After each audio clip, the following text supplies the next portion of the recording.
Welcome, guys, to DUOL podcast, where real conversations take place, real people talk, and growth begins. Today, we have a very interesting topic on recovery. It's one of the series of recovery. We have had a number of stories under the recovery stories, and today it is about from rock bottom to recovery. And we have a guest here. I am Auntie Maggie, and the guest will introduce himself. My name is Sunday Kapese, a very proud recovering addict. Yes. It's a pleasure to be here with you, Auntie Maggie. Yeah, karibu. So tell us your story. Okay. Yeah. So I'm 44 years old. I'm a father of 3. And 6 years ago, I lost my father. Yes. And that was the first time I'd lost someone that close to me. I'm the firstborn of 4. And what happened after that is why I'm here today. Okay. In the sense that as we're going through the grieving process, me being firstborn, that automatically kicks in. So being there for my mother, my family, I had a small family of my own, 3 kids. I lost myself in that journey. Didn't know I was grieving. Didn't know I had depression. Didn't know I was anxious. Didn't know I had all these underlying issues. One thing I did know was when I used cocaine, which I used to do socially, I felt better. I could sleep. I could feel less stressed. So what happened is the first 2 years of that grieving process, family issues that happen around when you lose a patriarch. We sorted out many of these family issues. Then I lost myself in the process. We are going to go back a bit. You had a special relationship with your father. Tell us about your father. So my father was a very domineering figure, like any old school dad, Yes. disciplinarian. He used to like this line, I'd rather be right than be liked. Very clear on what is right and what is wrong. I'm the firstborn. Lots of expectations. I think I was the example for my siblings, meaning I must excel, which I did. But I think I now know I was trying to get my dad's validation. So he would push you. Push, so very strict. And I know it came from a place of love. But I had a lot of resentment, had a lot of anxiety, could never really please him. So what happened is he now dies, right? He was sick, sudden? He was sickly. Okay. He fell sick. 2 weeks later, the Lord called him. And what happens to all those anxious issues and resentments? I'm the firstborn. I'm meant to be there for everybody else, which I did my best to do. And I don't think people could pick up that I had my own issues, that I was spiraling out of control. I didn't realize I was spiraling out of control until maybe 2 years later. I was 128 kilograms. Where did that weight come from? Now I know it's called emotional eating. It's called comfort eating. So midnight, I'm getting home when the kids are asleep. My fiance is in bed. I have to stop by my local guy, get my mbuzi choma. Here I am having and the way mbuzi is so nice. Delicious. Tasty. But at midnight or 1 o'clock in the morning in my own house, that will accompany some gin and tonic. That would accompany other things, and I cannot sleep. So Sunday, before your father died, you were not like that? No, before my father died, I'd say I was a highly functional person. So I'm a lawyer by profession. Yes. And I had taken some time off from the profession. I'd started my own business. In Kenya or in Tanzania? In Tanzania. Yes, Oh, you're Tanzanian. I'm Tanzanian. Okay. A resident of your country. Asante. I actually grew up here. My father used to work for Unilever back in the day. So all my siblings were born in Nairobi. Okay. So this is home away from home. And then, so things were there. Yes. Functioning, growing my family, handling life issues like everybody else. But something about his death got me off my trajectory and into a whole new journey. A major trigger. I would call it the rapture. That's the word I like to use. Because I think his death triggered my vulnerabilities that had been hidden all along. Okay. And they came to the surface. People around me started noticing. Sunday's isolating a lot. I wouldn't comb my hair. I would disappear for 2-3 days. These are the things people started to pick up. So I'd already split up with the mother of my children, but I credit her for one thing that actually got my recovery started. She planned an intervention with one of my sisters and one of my friends. And there I was coming into my sister's apartment, and I see my best friend and my ex-fiance. Are you still using cocaine? Yes. Why are you asking? That defiance. People are noticing. People are talking about you. And I'm like, no one's talking about me. And I was given an ultimatum. If you don't tell your mother by the end of today, we will. Your wife, that is... That was my ex-fiance. Your ex-fiance. My sister and my best friend. And your best friend. Yes. So they stood up. Did you split before your father died, or? No, so we split after. After. Yes. And that's after you got involved in cocaine and... Yeah, so I would fool around with cocaine and things like that, like everybody else. And I think it wasn't a problem per se. Okay. But the death of my father then triggered my social use, and I went full-blown addict. And again, I think it was a coping mechanism with the pressures I put on myself and perceived pressure others had on me. And 2 years after his death, that intervention happened, which was a couple of months after I had split with the mother of my children. Yes. So I credit her for getting the journey started. Wow. Because that ultimatum, and I tell this to audiences that I speak to, you either voluntarily go to treatment. Yes. Or you involuntarily go. People tend to use the word force. I don't like the word force, but pressure. Yes. Right? I was given an ultimatum. If you don't tell mom, we will. That was the ultimatum. Do with it as you wish. Because your mom didn't know you were an addict. Yeah, my mom didn't know. Very few people knew. I'd always kind of been open about certain things in life. So you had been a functional, they call it a functional addict or dependent, right? You're dependent on it to some extent. But that day, I got home at maybe 10, 11 at night, and I found my mother seated exactly the way you are. Heartbroken, crying, and I thought these guys would not do it. But they actually told her. She cried, how are you doing these things? Who are these friends? It was one of the most toughest conversations. Even my palms get sweaty as I remember. And my mom is somebody that's very Christian, reads her Bible, raised us that way. And here I am, I think I'd done maybe 3 grams of cocaine that evening, drank my way, trying to get out of this situation.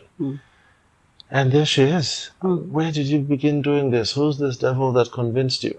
That was the second pressure campaign in as many hours that day. But that ended with my mother doing this, I remember, and wiping her tears and saying, but you know what, I'm your mother. I can't give up on you. We're going to get you help. I understand you're ready for rehab. That conversation didn't happen with the intervention. Yes. It was, are you ready to quit? And I'm like, I can quit anytime I want. But I realized at that moment, if I don't say yes, I think my mom may get a stroke, because I was faced with the reality of the one person I never wanted to know that I had this habit. A month later, I was in Chirono. That's where I did my detox. And that's where I got my mental health assessment, and I had underlying mental health issues. So you didn't quite really want to go, but the fact that this is your mom and you feared that you could just collapse. Yeah. And she was already undergoing such shock. Yeah. So for me, it's that pressure that I involuntarily said yes. Yes. Now the third category is an emergency.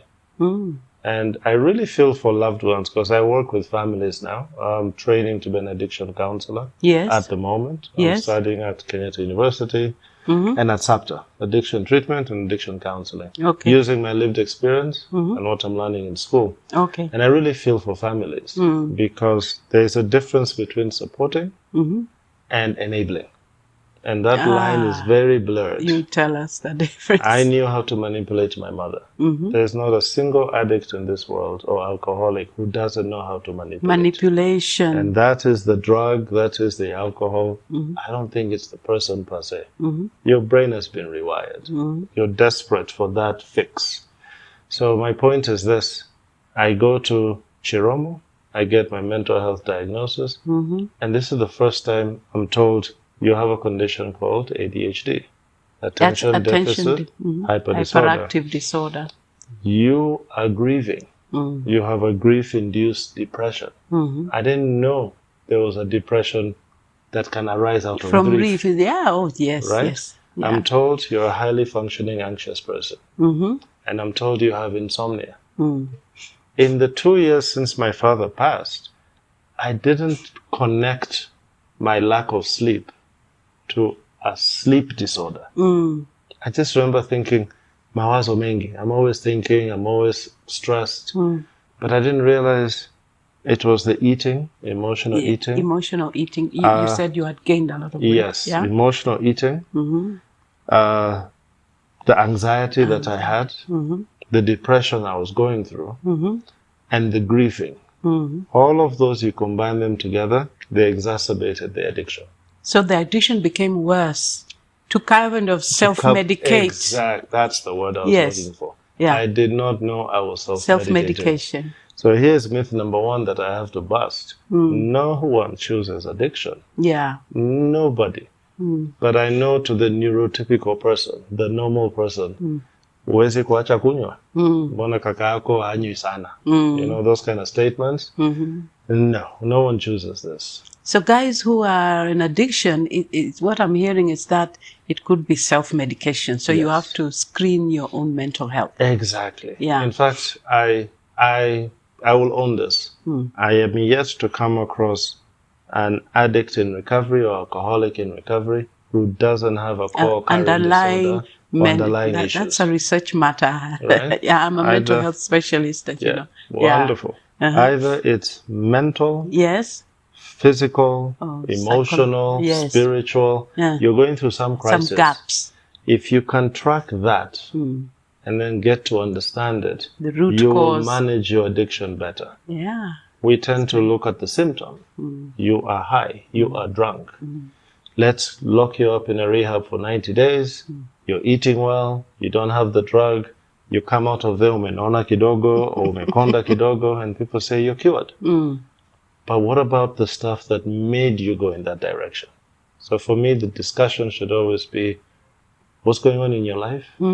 Let's put the SUD, the substance use disorder aside. Right? You're in a rehab, you're in a treatment center. Obviously, that can be put aside. I applaud psychologists. I applaud psychiatrists like yourself. For some reason, you people don't get your flowers. And for me, where I am today, 4 years later, there's numerous conversations with psychologists. After I got my diagnosis in detox, I remember going, wait, so mimi sio mraibu. I'm not just an addict. That's what clicked in my head. Wow. And I went on this journey now to better understand my mental health. Your mental health. And the psychologist I first spoke to, we started, first of all, I was on sleep medication for about a week. While you were in the hospital? When I was in, rehab. I'd never been on sleep medication. And that stuff wiped me out, but it recalibrated me to a point. Step 2 was grief counseling. I grew up in Nairobi. I've been to good schools, and I was kind of ashamed of myself. How did I not know there's something called grief counseling? And it's in grief counseling that my daddy issues came out. From when I was a child, she was able to help me navigate, forgive myself, forgive him for the things that I thought he was wrong, you know? And it's the grief counseling that I think opened me up. And one particular question she asked me, I'll never forget it. If your father was alive today and you were in rehab, all things remaining constant, how do you think your dad would react? Wow. And I remember feeling this energy, and I hate to say it, but I want to be honest. I felt like she had disrespected my father.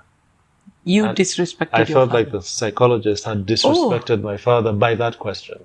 Because it was a very piercing question. Yes. And I almost felt like I wanted to slap her. Like, what are you saying? But she stood very steadfast and said, listen, take your time. Mm-hmm. We will move on when you answer that When you're question. ready. And I thought, so I have to answer it, but I can decide when. I don't think it even took 10 seconds. I just started crying. And as I was crying, I started talking. And in the talking, I said, my dad used to really take our health seriously. I am sure he would be calling me every morning to ask me, how did I sleep? Yes. And then, did you take your sessions with the psychologist? What did you learn? And I think I spoke for 90 minutes before she said anything. And when I was done with the 90 minutes, I kind of I sank like this. I remember. And then she said, where are you right now? How do you feel? And I stood up. I looked at my feet and I said, Daktari or psychologist, I feel like I'm standing in the Sahara Desert. I don't know where I'm going, but I know when these legs are ready, they're taking me in the right direction. In the right direction. And she closed her book and said, Sunday, no more ADHD reading. I'd sort of locked in, no more counseling sessions. I want you now to go and mingle with the rest of the people in this facility. I will see you in 4 or 5 days. Okay. That night was the best sleep I'd had in a long time. So Sunday, it's like you went through a process where you now ventilated, that ventilation. All that stuff inside. The stuff that was inside. And the relationship with your father, the impact he had in your life. Yes. The resentment. Yeah. And the missing him. And something else popped. My son was 1, I think, when Babu passed. Right? We called him Babu. My 2 older daughters can remember Babu. So in that 90-minute free speaking, I went, but my son will never remember Babu. And I think I dwelled on that for a while. And Babu would have been so good with his grandson. And I remember the psychologist telling me, but don't you think his older sisters will be telling him about Babu? And in that moment I went, I never thought about that. So something like that, I calmed down. It calmed you down. I was bearing this thing of, I wanted to see Babu, because he was really good with my daughters. And I thought, I never had the relationship where my dad would play with me. But I know he plays with my daughters. Yes. I can't wait to see how him and grandson would be. Yeah, so that ventilation helped you now deal with things that could be feeding into your addiction. Exactly. And then how did that proceed? So I slept very well. I can still remember the quality of that sleep. No drugs, I just slept. The emotional baggage that we carry is intense. Yeah. Right? So then I finished my 3 weeks of detox, and then I went to another facility where I did my 90 days. 90 days of rehab. And I would say what I learned over those 90 days, number 1 was to make my bed. Right? Yani, you are not making your bed. The simple things that break our dignity are the things that we fail to do. Right? So making my bed. Making your own bed. Attending classes. Yes. And the good thing about rehab, and I know people have different views of rehabilitation, that I was insulated. It was no longer about issues back home that had been plaguing me for a while. And I started taking care of myself. So you were able to focus on yourself? For once in a long, long time. I know, in fact, my best friend had given me some very good advice and said, Sunday, don't worry about your kids. You know their mother is a good mother. And she'll take care of the kids. Don't worry about Bibi, my mother. Your siblings are there. When you go to rehab, focus on yourself.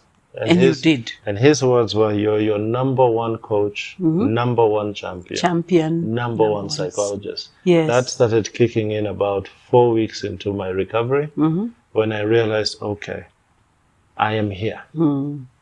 It took a lot of money, a lot of Harambe's family coming together for me to come all the way here. I'm fortunate to be here. By then you were in Tanzania and you came. Yeah, so I did my rehab here, Okay. And I remember telling myself, I'm going to bother this psychologist and this psychiatrist, and I'm going to learn everything I can learn about my mental health, and I'm with people with all sorts of issues. Yeah. And I remember now sitting down with people who had tried to commit suicide. Some were suicidal. People who had schizophrenia. Yeah. What is bipolar 1? What is bipolar 2? We're killing time, but I'm starting to learn. And the human condition, everybody was suffering to some degree. But I could see the universality, the humanity in each other. So what helped you is that you are not alone. Because a lot of people suffer. They think it's only me, but you go there, people even worse stories. And all the denial I may have had, I'm now in an environment where it's being challenged by people who are open about things that are even more incredible than my own story. People have done so many bad things, so many good things, while and I was looking at myself and going, and I thought I was terrible. And then you realize, okay, you know what? I wasn't that bad compared to them. Yes. And then they can forgive themselves. People had been raped. People had been abused. I'd never experienced any of those things. So I look at the 90 days as unlearning bad habits, relearning good ones, and learning new things. And learning to forgive yourself. Yes. And forgive those who hurt you. Grace was the operating word. Because unforgiveness, and I think, guys, we had a similar talk before, leave wounds in your heart, in your mind, that actually allow sickness and allow mental health issues to grow. So forgiveness is one of the prescriptions I like recommending. When we were having the debrief before we got onto your podcast, I told you that I rediscovered my faith in rehab. Because one of the support staff, the guys that clean after us, I find that to be a very humbling job. People would vomit, people would litter things, and this guy, let's call him Frank. Frank, for example. Frank was always joyfully cleaning up after us, throwing some nuggets. And I did not know that Frank was a pastor. So I was in that facility for 3 weeks, about to transfer to another facility. And a friend of mine told me, where Rafiki yako Frank? He's a pastor. Lunch hall, he's doing mass. I went, Frank. I was so shocked. So there's some humbling, so I get into, humble man. Get into the lunch hall. There's Frank doing his thing. And we're 10 of us. Some people are like hallucinating or something. And then Frank points to me and says, Sunday, share with us your story. Give us your testimony. And it took me by surprise. Now I'm talking to someone, not a psychologist, but a pastor. Just a pastor and a guy that I liked. And I remember shaking and crying as I was narrating my story. Your story. And this is the second time I've cried in 3 weeks. And had not cried since the day we buried my father. And Sunday, you know, some people, society says men should not cry. Yeah, forget about that. You have to be strong. Those tears helped me sleep better. And that morning I gave my testimony. It almost felt like I had cataract. You couldn't see. I couldn't see. You were see like that blurred vision. Jesus and God were right there with me the whole time. And it felt like they had abandoned me, but actually it was like his hand was always out. I'm the one that hadn't reached out. So from that moment, I've held on to my faith, and it's rescued me. I'm back in service, I'm back in church, and I grew up in the church. Guadalupe Church, Adam Saked. That's where I was baptized, First Holy Communion. And I was always active in the church, and I lost that interest along the way. Now I'm back to church, and I'm very big on service. So rehab connected you to God. Yes. Connected you to Christ. Helped you forgive yourself. Yes. Helps you to know you're not alone. Yes. It's amazing. That ecosystem, it's not perfect.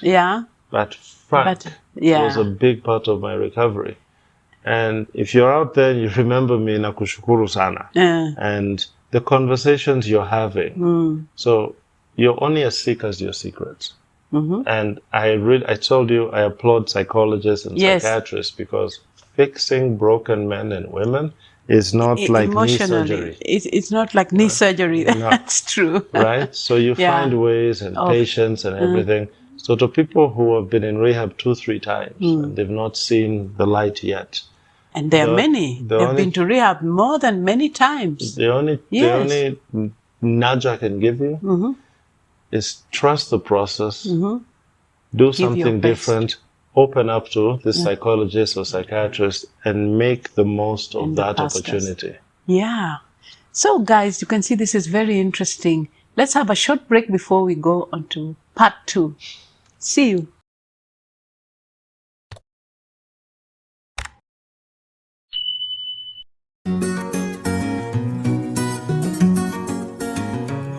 Even when I walk through the storm, you never changed, but remained faithful, dear Lord.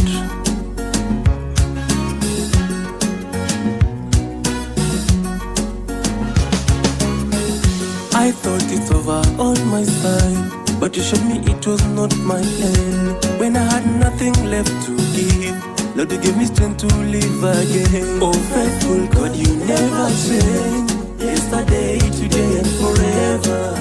You never change. Every day, forever, you're the same. Inemi when we reach on your side, woro maleher.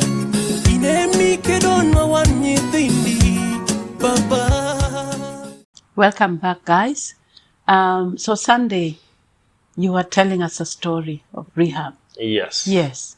So we've gone through the rehab process. Yes. I think something I would like to emphasize. When you hear the words rock bottom. Rock bottom, yes. What does that actually mean? Yes. So this was Sunday's experience. One, not there for my kids. You were not there for your kids? Not there. I prioritized my cocaine, my alcohol, my food, people's company. But what I've come to understand is you're looking for some sort of peace in the wrong places. In fact, I define addiction as negative attachments in the wrong direction. Because there are positive addictions out there. Yes. So, not there for my children, not there for their mother, absconding responsibilities, disappearing, debts. Right? Debts. Cocaine is not a cheap drug. How much would it cost to... So right now, I think 5,000 Kenya shillings, you get yourself a gram of cocaine. A gram? A gram. And a gram lasts how long? Depends on how fast you consume it, but you could finish that in less than an hour. Okay. Right? But funny enough, and this will surprise you, I didn't get into debt to finance my cocaine addiction. What happened was, you don't realize that there are people that are interested in you at the end of the month when the mshahara comes in. Okay. Right? Yeah. So you look at any alcoholic, they tend to have a lot of people around them. Oh, so what so-called happens friends. is misery attracts company. Yes. So I was in the wrong company, and I'm a very empathetic person. So people I was drinking with, people I was isolating with, are people that I started paying for their children's school fees. They took advantage of you. They took advantage of me. Okay. And this is the part that people don't talk about a lot. We see the addict as the problem, but that addict has problems, and they are also taken advantage of. Okay. So it's not to absolve myself of responsibility, but to just tell you, rather than send money for rent, I would not only drink that money, but I'd be helping other people who I can see are struggling. And I think that goes back to that hero complex where I can try to rescue people, but deep down inside I need rescuing. You need rescue. So if you don't know how bad things got, I would borrow money from my mom's maid. I would borrow money from my sister's The house maid. help who helped, you would borrow from them. Yeah. And you were a lawyer by then. And I'm a lawyer. Okay. I have a car. Yes. I should have some sense of decency. Yes. And I think these are those issues people don't talk about because of the shame attached to it. Shame, yeah. You're a high-flying lawyer and you're borrowing money from the house help. Why do I say that confidently today? As I work with addicts and alcoholics and their families, I hear these stories. And Similar because I stories. have lived experience, I think people do open up a little bit more. And I can tell you, if shame is kerosene, then that match is called stigma.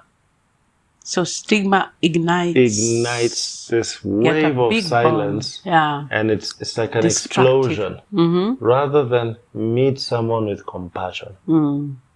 It's difficult, I know, but if you meet an addict, an alcoholic, someone struggling with mental health with genuine compassion, I can guarantee you that will trump that shame and that guilt, those resentment, and someone starts to open up. To recover and open up. So for me, rock bottom was I wasn't there for my kids. Hell. I had a lot of debts, so that raised my anxiety even more. Borrow from you to pay to this person. And I can now appreciate that I was a sinking vessel, just trying to hold on. And is that those are the factors that led to your wife separating, or there were other? There were other factors. Issues? There are other factors, but you cannot exclude the my addiction. And here's the thing now. I didn't know I had all those mental health issues. Yes. So not knowing was a problem. Yes. So I always say, do this test. There are multiple choice questions. You're observed by professionals. I think it's in your interest to find out what your mental health status is. Because many of these things are even hereditary. Yeah. So it's great to know I have ADHD, I understand ADHD. Maybe my son will be diagnosed. We'll go through this journey together. So as I transition from rock bottom to where I am today, it's 4 years now since rehab. So post rehab is 4 years. It's been 4 years now. Wow. It's going to be 4 years, July and how has 27th. It been? This has been the hardest journey I've been on, but the most gratifying journey I've been on. Wow. Okay. I went 13 months after rehab until I had my first lapse. So you relapsed after 13 months? I lapsed after 13 months. Okay. And what I learned in that 13 months is willpower can only get you so far. I moved with willpower alone. Willpower alone. We like to say if you have that determination, you can do anything. But it's not enough. It's not enough. Okay. I went 13 months, a strict program, only see my kids. I would come out of my home to see my kids. I was unemployed. I'd have dinner with my mother. I'd go disappear in my house. Avoid people, places, situations. Yes. Exercise. I cross-addicted to running marathons. Yes. It doesn't show now, but trust me. But I went on. Very slim. I could not outperform a Kenyan, but I was trying. I went 13 months. I sold my TV. I was addicted to the television, which now I know was that attention deficit. Yeah. And DSTV, cable TV, I would be like on 5 different channels. I'm not at the same watching time. anything. My fridge. I sold my big fridge. I bought a mini fridge. Because a big fridge means I will fill it up with things that I don't even need. I don't have the budget, more food. I got a mini fridge. Yeah. Those little hacks, little things, they helped me manage my diet. I only had 1 tray. So whatever I'm eating will finish that day. Like I said, my primary drug of choice was cocaine. Alcohol was a secondary thing. In my view, it was just a short period of time. But the nearest bar from my house is literally 1 minute this way. The bar was just a minute this way. Yes. So I trained myself to go, if I need a beer, if I really want one. And I think if anybody out of treatment tells you, I'm done, we want to believe it. Yes. But the truth is, it's hot-wired in you. It's not easy. What was my trick? I would walk 3 kilometers to the bar in that direction. To get your beer. If I really wanted a beer, I said, this is too close. Yeah. Let me earn it. 30 minutes of walking, the last thing on my mind, 30 minutes later, it was that beer. So you changed your mind. And it happened organically. And then if I had that beer at the end of the 3 kilometers, I said, I'm giving myself a fine. So I'd walk back 3 kilometers. Do that a couple of times, you're not going to drink. Exercise is one way that we encourage people in addiction. Yeah. Get involved in exercise. It raises your dopamine. Yeah. And it clears your head. And clears your head. So by the time you reach there, you change your mind. You ask anybody today, I'm glad that walking. You experienced that. I champion walking, I champion exercise. Because what I learned in those 3 kilometer walks, even when I went to go see my family, I would drop off 3 kilometers to my house. And walk. All these borders know me, but I would be walking. Because I'd say, you know what? I've got things to think about. And it became spiritual. I'd feel when I'm walking, I felt connected to my Father. Yes. I felt connected to God. Yes. And that's when I'd pray and meditate. It improved my appetite and it helped me sleep. So that's another prescription. And having a holistic Yes. approach to recovery, Yes. I think is pure gold. Fabulous. Pure gold. And I just want to emphasize one point. I have insomnia. And all those years of cocaine use, all those years working as a lawyer, I'm a high-functioning, anxious person. So when situations are urgent, critical, important, I rise to the occasion. But what people don't realize is it's like a sprint. Yeah. Everything in me switches on.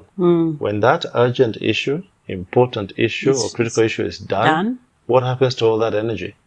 I crash. You crash. So I was diagnosed earlier this year when I was undergoing personal therapy with bipolar 1. Okay. And when I got that diagnosis, my reaction wasn't, this other place missed it. I interact with people who have mental health issues. So guys, bipolar disorder is a disorder in mental health where your mood changes. One time you are full of energy and drive, you're like an engine. Another time you crash down, you feel low, you feel sad, you feel deflated. So there's that fluctuation. Now, ADHD and bipolar, almost similar, especially bipolar 1. They are like relatives, I usually say that. Yeah, the psychologist tells me, and I go, I know what to do. Yes. I don't necessarily need medication for that, but I now know when the depression is starting to come, what to do about it. That personal therapy happened in November, December last year. Do you know why that's critical? November, December is around the time we had protests back home in Tanzania. That's around the time last year, elections. Yes. Elections, yes. Now, I have got 2 kids in Tanzania. Yes. And my family. Yes. And I was unable to get home. Yes. The internet was blacked out. We couldn't even call. Can you imagine somebody who's trying to manage his anxiety? How much anxiety I had at that time? You were anxious because you're worried about the kids, your family. Vicarious trauma because I have been to Nairobi at times of protests. I lived in South Africa some years ago when xenophobia had just started happening. Yeah. And I'm powerless to get to my family. Yes. I was undergoing personal therapy around the same time. And I'm in school, Kenyatta University and SAPTA. At the KU. So I'm having a lot of pressure. Those 15 sessions of personal therapy were a lifeline. Wow. I'm a recovering addict. Yes. If I didn't have my personal therapist at that time, I would have relapsed. So personal therapy is essential. And you don't wait until there's a crisis. Yeah. It just, the timing was serendipitous. It was God. It was just God. We talked about trauma. We talked about my anxiety. We talked about my powerlessness. I can't get home. Just pray, And everybody was safe in my family. Everybody was okay. And I will never forget November, December. And I go around telling people, don't wait for a crisis to talk to a specialist. Start early. Start early. Okay. Just like going to gym, you work out and then you take a few days or weeks off. It's the same thing with therapy. These are people who can help you navigate your emotions, your brain. Exactly. So for me, Daktari, I'm a proponent of therapy, medication that is prescribed. Yes. A holistic approach to recovery. Yeah. Because in December, I got back to emotional eating. So the weight I have on right now.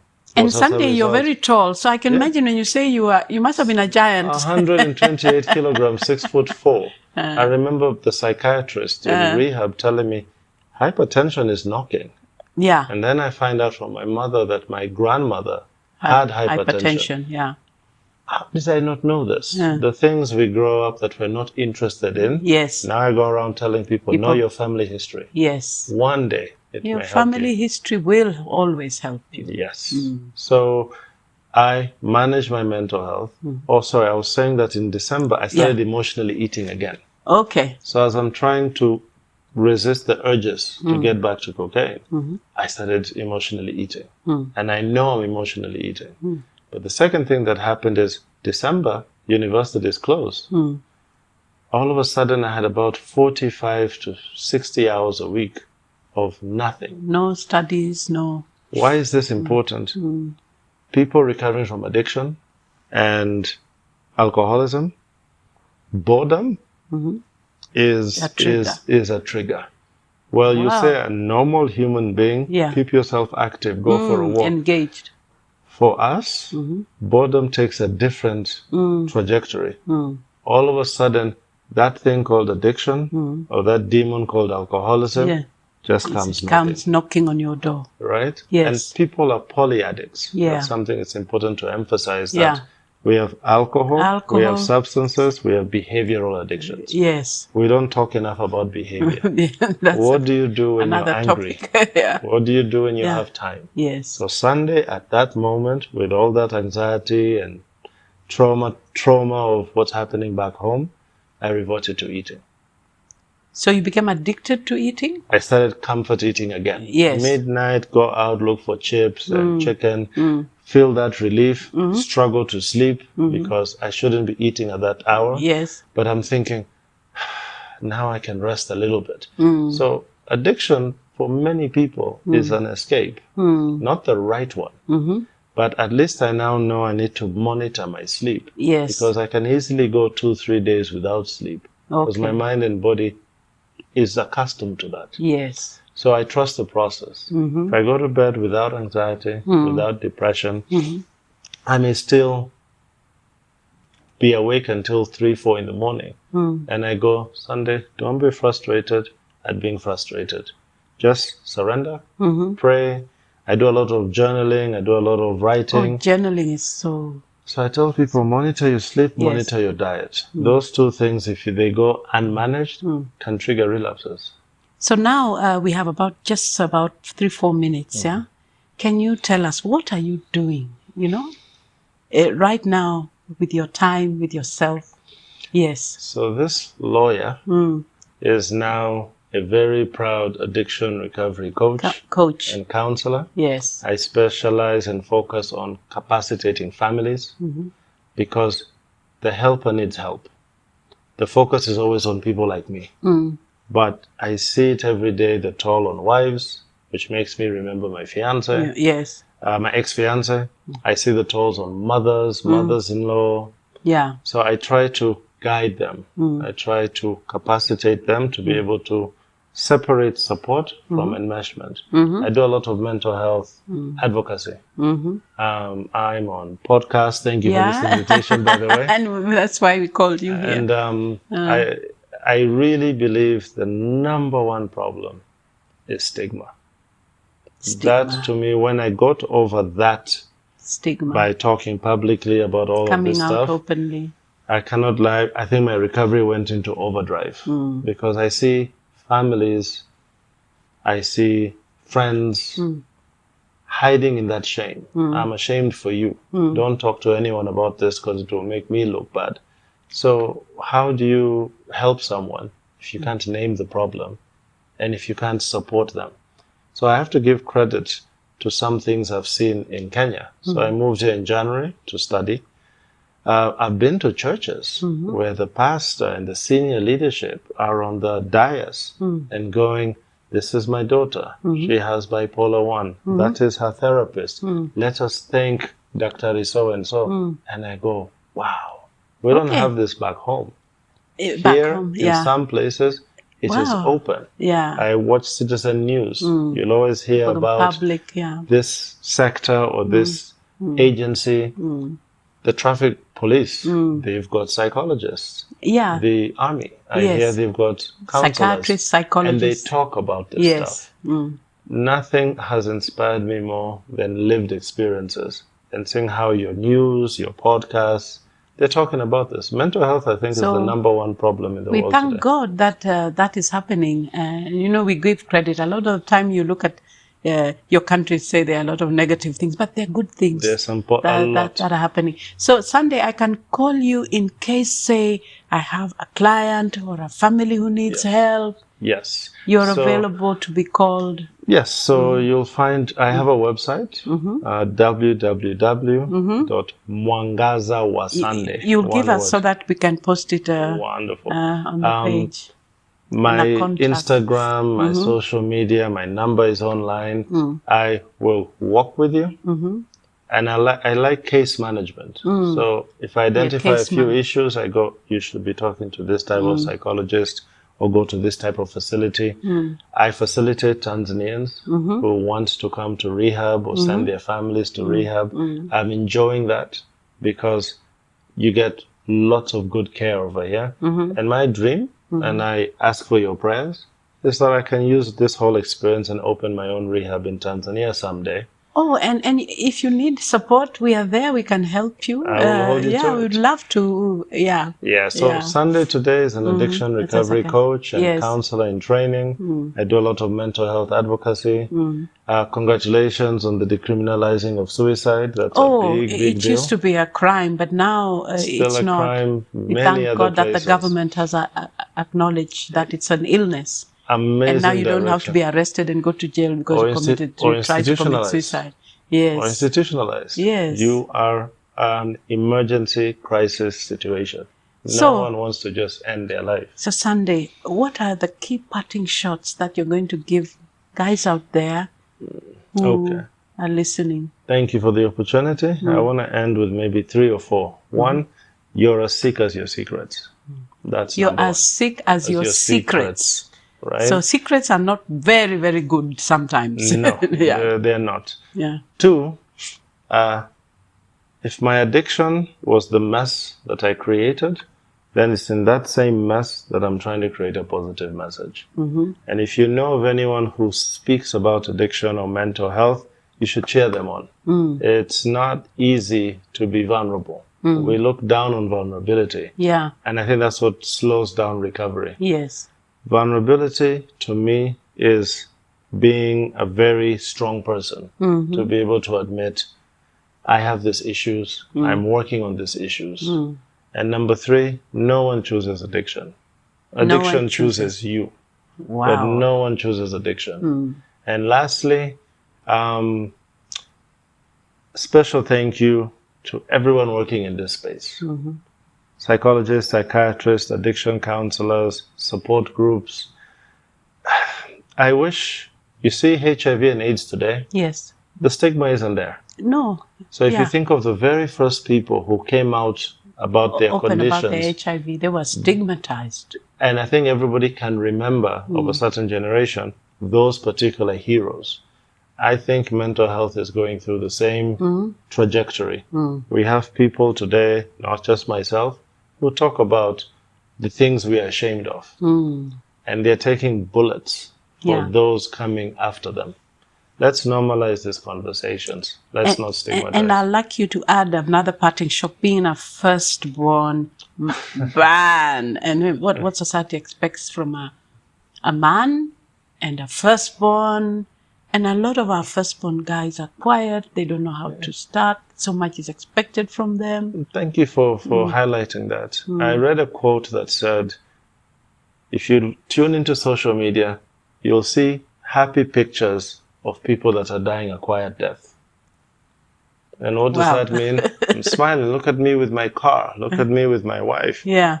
But underneath all of that They're dying. is someone who's under a lot of pressure, can't speak about it. You are a dead man or dead woman walking. So firstborns out there, ask for help. Yeah. Receive that help. Pay the help forward. Great. For families who are struggling, for one reason or another, family-informed therapy is different from family counseling. Family-informed therapy is about helping the family help the person who's struggling. But I wish we had gone to couples counseling. I think we did 1 or 2 sessions and then I pulled out of it. Okay, So if with you're- your fiance. With my ex-fiance, yeah. Yes. And she pushed for it. So I'm applauding a lot of things people tried to help me with. Yes. And for one reason or another, I just wasn't ready. Yes. So for me, not just firstborns, couples, you're going through problems, get help. At least figure things out. You do not recover alone. That's the best analogy anybody has ever given me. And if you try, you will fail. We've tried to do it on our own. I hit rock bottom. As soon as I accepted my mom's support, and I'm grateful to my mother, I'm grateful to my family, I am not here by myself. And no one can recover by themselves. So I also want to thank you for I read your profile a little bit, and let me throw it back to you now and say, I know you've spent a lot of years in this field. I know you've taken a lot of hits as well. And yes, I think you're seeing the fruits today of the yes, sacrifice that you that made. we made, yeah. So I'm grateful to you as somebody who's now conscious of his mental health for the work that you've done and others in your field. Okay.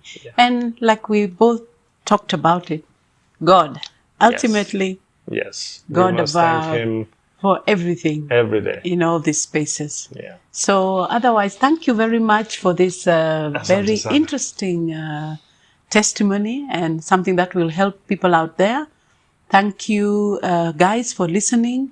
If this conversation was good for you, please share, subscribe, and please join us for the next podcast. Bye. Ciao. Santini.